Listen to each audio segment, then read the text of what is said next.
பற்றினின் உன் பாதத்தை வெற்றி தரும் திருச்செந்தூர் விளவா நீயே துணை.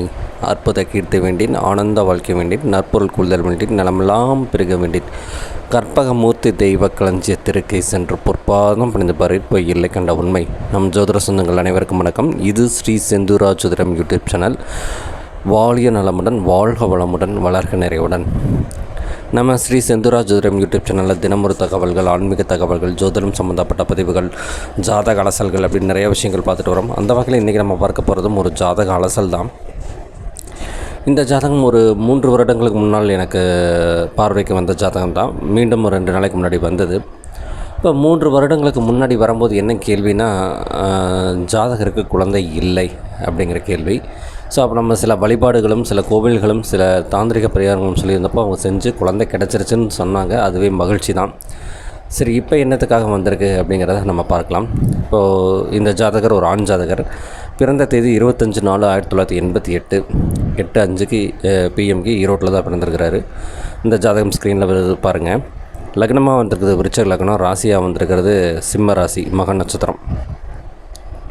இவர் பிறக்கும்போது 6 வருஷம் கேது மகாதிசை, அதுக்கப்புறம் சுக்கிர மகாதிசை, அதுக்கப்புறம் சூரிய மகாதிசை, இப்போ சந்திர மகாதிசை ஓடிட்டுருக்கு. சந்திர மகாதிசையில் சனி புத்தி ஓடிட்டுருக்கு. அப்போ நான் கேட்ட கேள்வி என்னென்னா, 2ஆம் இடத்துல சனி இருக்கும்போது இப்போது சனி திசையில் சந்திர திசையில் சனி புத்தி ஓடுது.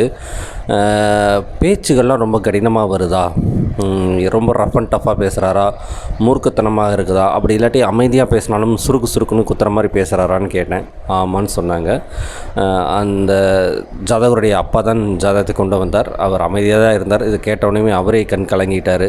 இதை ஒன்று தான் கேள்வி, இதை வேறு ஒன்றும் இல்லை, ஏன் இவன் இப்படி இருக்கிறான். அதுக்கப்புறம் ஆயுள் சம்மந்தமான ஏதாவது ஒரு தொந்தரவுகள் இருக்குமா அப்படிங்கிறது தான் ஒரு துணை கேள்வி. அவ்வளோதான். இது 2 கேள்வி தான் அவர் கேட்டார். இங்கே லக்னாதிபதி எங்கே உட்கார்ந்துருக்கிறார்?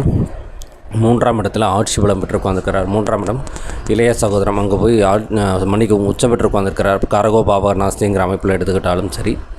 இங்கே 11ஆம் இடத்துல கேது உட்காந்துருக்கிறார். அப்போது இவருக்கு ஜாதகருக்கு முன்னும் இல்லை பின்னும் இல்லை, இவர் ஒரே ஒரு ஜாதகர் தான். அப்போ சரியாக போயிடுச்சு. 5ஆம் இடத்துல ராகு. 5இல் ராகு அமர கொஞ்சம் விளையாட பிள்ளைகள் இல்லை. அப்படிங்கும்போது இவருக்கு இப்போ 38 வயசும், கல்யாணம் 6-7 வருஷம் வரைக்கும் இவருக்கு குழந்தையே இல்லை. அநேகமாக சூரிய புத்தி கடைக்கூர்லேயோ தான் இவருக்கு திருமணம் நடந்திருக்கிறதுக்கான வாய்ப்புகள் இருக்குது. சூரிய திசை மத்தியமாக பகுதியில் அல்லது கடைக்கூரில் திருமணம் நடந்திருக்க வாய்ப்பு இருக்குது. ஒரு 6-7 வருஷம் குழந்தைகள் இல்லை. அதுக்கப்புறம் இறைவன் அருளால் கண்டிப்பாக இவங்களுக்கு ஒரு குழந்தை கிடச்சிருக்கு. அது ஆண் குழந்தையே கிடச்சிருக்குங்கிறது ரொம்ப மகிழ்ச்சி தான். இப்போது சனி திசை ஓடிட்டுருக்கு. இங்கே சந்திர திசை ஓடிட்டுருக்கு. இங்கே லக்னாதிபதி 3ஆம் இடத்துல உட்காந்துருக்கிறாரு. சரி, லக்னத்தில் யார் உட்காந்துருக்கிறா? மாந்தி பகவான் உட்காந்துருக்கிறார். சரி, பஞ்சமாதிபதி அவர் 6ல் போய் மறைஞ்சிட்டார். மறைஞ்சது மட்டும் இல்லை, அங்கே ஒரு அஸ்தமனம் நிகழ்ந்திருக்குது. பாக்கியாதிபதி கர்மாதிபதி கிட்ட அஸ்தமனம் நிகழ்ந்திருக்கிறது. இந்த லக்னத்திற்கு சூரியன் ஒரு பெரிய நன்மைகள் இல்லை என்றாலும் அமர்ந்திருக்கிற இடமும் வாங்கியிருக்கிற ஸ்தானமும் ஓரளவு கொஞ்சம் நல்ல நிலைமையில் இருப்பதனால் குருவின் அஸ்தமனம் அங்கே பெரிய கொஞ்சம் தாமதப்படுத்தி கொடுப்பதும் தடைப்படுத்தி கொடுப்பதும்க்கான விஷயமாக தான் இருக்கும். சரி, பாக்கியாதிபதி நல்லா இருக்கிறாரா அப்படின்னு பார்த்தா அவர் தசம கேந்திரத்தில் உட்காந்துருக்கிறாருங்கிறது சிறப்பு தான். ராசி கட்டத்தில் பார்த்திங்கன்னா சந்திரனும் கேதுவும் ஒட்டுக்காக இருக்கிற மாதிரி இருக்கும். பாபக கட்டத்தில் சந்திரன் தனி, கேது தனியாக இருக்கிற மாதிரி இருக்கும். ஆனாலும் கேதுவின் பிடியில் சந்திரன் இருக்கிற மாதிரி தான் ஒரு கணக்கு எடுத்துக்க வேண்டியதாக வரும். அப்படி பார்த்தம்போது 1, 5, 9 பலமாக இருக்குதா அப்படின்னு கேட்டால் பலம் கொஞ்சம் குறைவாகத்தான் இருக்கிறது. ஏன்னா இங்கே பாக்கியாதிபதி பாதகாதிபதியாக வந்து என்னதான் தர்மகர்மாதிபதி யோகம் இருந்தாலும் பொருளாதார ரீதியாக பெரிய மேம்பட்ட வாழ்க்கை இல்லை என்றாலும் ஓரளவு ரீசனபிளான வாழ்க்கை விவசாயம் தான் பார்த்துட்ருக்குறாங்க. பட் இதெல்லாம் இருக்கிறாங்க. இப்போ இந்த நடக்கிற சந்திர திசை இவரை வந்து ரொம்ப ஒரு இதுவரைக்கும் பார்த்த ஒரு மனிதனாக இல்லாமல் ஒரு கோவப்பட்ட மனிதனாகவும் ஒரு பண்படாமல் மூர்க்கத்தனமாக செயல்படக்கூடிய இடத்துலையும் கொண்டு நிறுத்தியிருக்குங்கிறது இங்கே ராகு மேலே சனி பகவான் ட்ராவலும் அஷ்டமத்து சனியும் ஒரு முக்கிய காரணமாக பார்க்கணும். ஏன்னா இங்கே என்ன சொல்கிறது, சந்திரன் வாங்கியிருக்கிறது கேதுவின் சாரத்தை வாங்கியிருக்கிறாரு. சரிங்களா? அந்த கேது லக்னத்துக்கு 11ஆம் இடத்துல உட்காந்துருக்கிறாரு. அங்கே கோட்சார் அடிப்படையில் கேதுவை தாண்டி கேது போயிட்டுருக்கிறாரு. இங்கே ராகு மேலே ராகு ட்ராவல் பண்ணிகிட்ருக்கிறாங்க அப்படிங்கிற அமைப்பும் அந்த சனி பகவான் கோச்சார சனி பகவான் ராகு மேலே போயிட்டுருக்கிறாரு, அங்கேயும் செவ்வாய் பகவானும் போயிட்டுருக்கிறார். அப்படிங்கும்போது என்னென்னா அந்த பூர்வ புண்ணியஸ்தானம் அப்படிங்கிற இடம், இந்த அதிர்ஷ்டங்கிற ஒரு விஷயம், உறவு முறைகளில் சொல்லக்கூடிய மற்றவங்களுக்கான விஷயங்கள் எல்லாமே வந்து ஒரு ரஃப் அண்ட் டஃப்பாக டீல் பண்ணக்கூடிய இடத்துல தான் இந்த ஜாதகர் இப்போதைக்கு இருக்கிறார். அப்படிங்கிறத சொல்லும்போது அவங்க இதற்கு என்ன மாற்று வழி அப்படின்னா, விதியை மென்று தின்னு தான் தீர்த்தாகணும். அப்போ இந்த ஜாதகர் வந்து இது தவறுன்னு உணர்ந்து நின்று நிதானித்து செயல்படணுங்கிறது இந்த ஜாதகத்துடைய அமைப்பு. ஆனால் அப்படி செயல்படுவாரா அப்படின்னு கேட்டால், லக்னம் விருச்சக லக்னம் சும்மாவே கேட்காது. ஏதோ ஒரு படத்தில் சொல்கிற மாதிரி சும்மாவே ஆடுவான், காலில் சலங்கை கழட்டி விட்டால் எப்படி இருக்கும் அப்படிங்கிற மாதிரி. லக்னாதிபதி 3ஆம் இடத்துல போய் உச்சமாய் வேறு உட்காந்துருக்கிறாரு, முன்ன பின்ன பாவகிரகங்கள் வேறு. அப்போ இவருடைய சேர்க்கைகள்ங்கிறது கொஞ்சம் இப்போத்த காலகட்டம் சரியாக இல்லை அப்படிங்கிறது இங்கே தெரிஞ்சிருச்சு.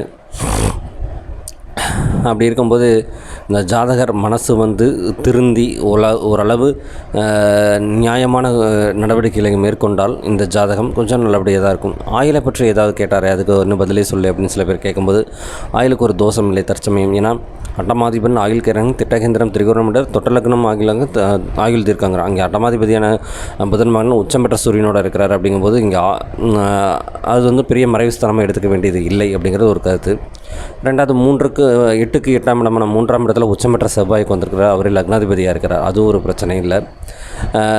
அப்படிங்கும்போது இந்த 2 விஷயங்களும் இப்போ நடக்கிறது வந்து சந்திர மகா திசை இங்கே வந்து பாக்கியாதிபதி தான், பாதகாதிபதி தான். ஆனால் இந்த லக்னத்துக்கு பெரிய கெடுதல்கள் இல்லை. ஏன்னா தாய்வழி உறவுகளில் ஏதாவது கர்மங்கள் நிகழ்ந்திருக்கும், அதற்கான செலவுகள் செய்யணும்னு சொல்லும்போது ஆமாம் அது உண்மை தான் அப்படின்னு சொன்னாங்க. ஸோ அதனால் இவருக்கு பெரிய ஆயுள் குற்றங்கள் இல்லை, ஆனால் சித்திரவதைகளும் இவர் மற்றவங்களுக்கு செய்யக்கூடிய டார்ச்சர்களும் கொஞ்சம் அதிகமாக இருக்குன்னு சொல்லும்போது தந்தை கொஞ்சம் மனதை விட்டு தான் கனத்த இதயத்தோடு தான் செல்கிறார்.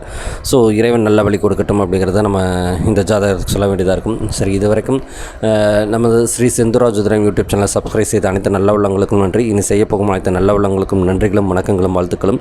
இது ஸ்ரீ செந்தூரா ஜோதிடம். வாழிய நலம், வாழ்க வளமுடன், வளர்க நிறைவுடன்.